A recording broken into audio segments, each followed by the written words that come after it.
बिस्मिल्लाहिर्रहमानिर्रहीम। अस्सलाम वालेकुम। एक्सरसाइज नंबर 1.3 क्वेश्चन नंबर 7 हम इसकी स्टेटमेंट स्टार्ट करते हैं।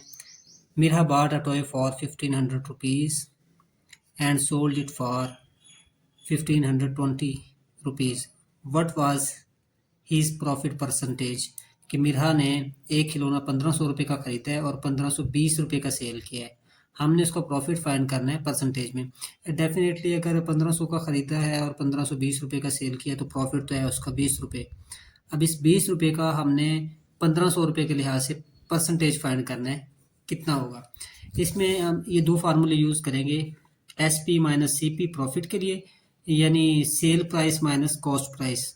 सेल प्राइस कितने की है, हमने कितने का सोल्व किया है, वो 1520 रुपीज़ का सेल किया है, और कॉस्ट प्राइस कितने रुपए का ख़रीदा था, हमने 1500 रुपये का ख़रीदा था।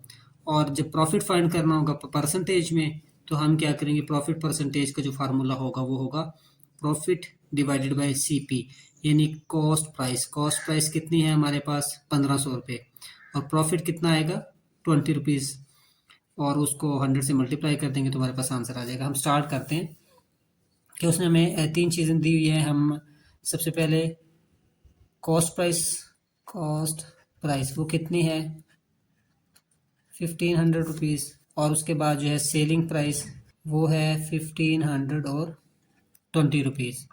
अब हमने इसका प्रॉफिट फाइंड करना है, selling price minus cost price. अब सेलिंग प्राइस कितनी है, 1520 रुपीज़, और कॉस्ट प्राइस कितने की हमने वो चीज़ ली थी, मिरहा ने कितने रुपए की ख़रीदी थी, 1500 रुपये की। तो आंसर आया 20 रुपीज़। 20 रुपीज़ उसका प्रॉफिट है। अब हमने ये प्रॉफिट परसेंटेज में फाइंड करना है, प्रॉफिट परसेंटेज।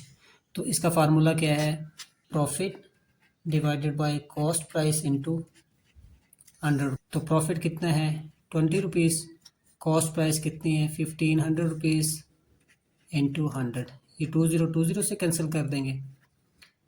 5 को डिवाइड करेंगे, 5 3 ज़ा 15 और 5 4 ज़ा 20। 4 डिवाइडेड बाई 3, ये कितने होते हैं, 1.33%। यही हमने फाइंड करना था। अब हमारे पास है question number 8। Tayyab annual income is 9,60,000 rupees while the exempted or deduction amount is 1,30,000 rupees. How much tax will he paid at the rate of 0.75%? यानी जो एनुअल इनकम है वो ये है, एग्जेम्प्टेड अमाउंट जो है वो ये है, मुस्तस्ना रकम जिसको बोलते हैं, और जो टैक्स की रेशो है वो 0.75% है। ये हमने निकालनी है।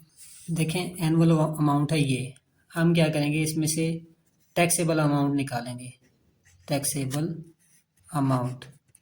तो क्या करेंगे, 9,60,000 रुपीज़ में से माइनस कर देंगे जो एग्जेम्प्टेड अमाउंट है, 1,30,000।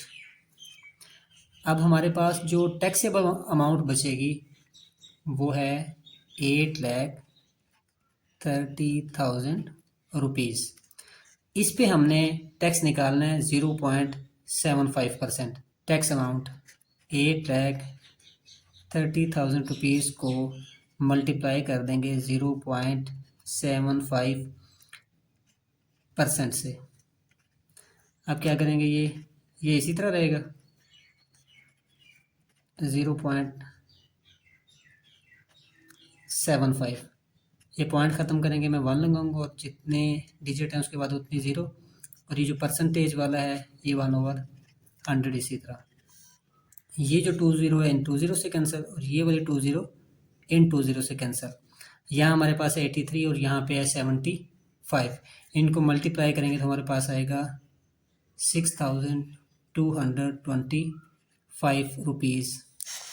ये हमारे पास जो है ये टैक्सेबल अमाउंट है जो हमने देनी है, ये टैक्स हमने देना है, और ये अमाउंट थी जो जिस पे हमने टैक्स अदा करना था, और जो टोटल अमाउंट थी वो ये थी। इसमें से जो हमें जितनी छूट थी ये हमने माइनस कर देना है। तो ये अब हमारे पास अमाउंट बची है जिस पे हमने टैक्स देना है, और उसको हम 0.75% से मल्टीप्लाई कर देंगे तो हमारे पास जो टैक्स आएगा वो आएगा 6225 रुपीज़। ये हमारे पास क्वेश्चन नंबर 8 कंप्लीट हुआ। अब हमारे पास क्वेश्चन नंबर 9 है। इसकी स्टेटमेंट है find the compound markup on 3,75,000 for 1 year at the rate of 14% compound annually. वो क्या कहता है? वो कहता है कि जो हमारे पास रकम है वो 3,75,000 रुपये 1 साल के लिए, और उस पर जो मार्कअप की रेशो है वो 14% है। हमने इसकी अमाउंट फाइंड करनी है कि 1 साल के बाद इतनी रकम पर इतने परसेंट के लिहाज से कितना मार्कअप बनेगा। तो हमारे पास जो प्रिंसिपल अमाउंट है वो कितनी है? 3,75,000 रुपये। फिर टाइम कितना है? वो 1 ईयर है। और जो रेट है हमारे पास वो 14% है। हमारे पास कंपाउंड मार्कअप का फार्मूला होता है RPT divided by 100। R ratio क्या है हमारे पास? 14। प्रिंसिपल अमाउंट कितनी है? 3,75,000 रुपये। और टाइम कितना है? 1 ईयर का।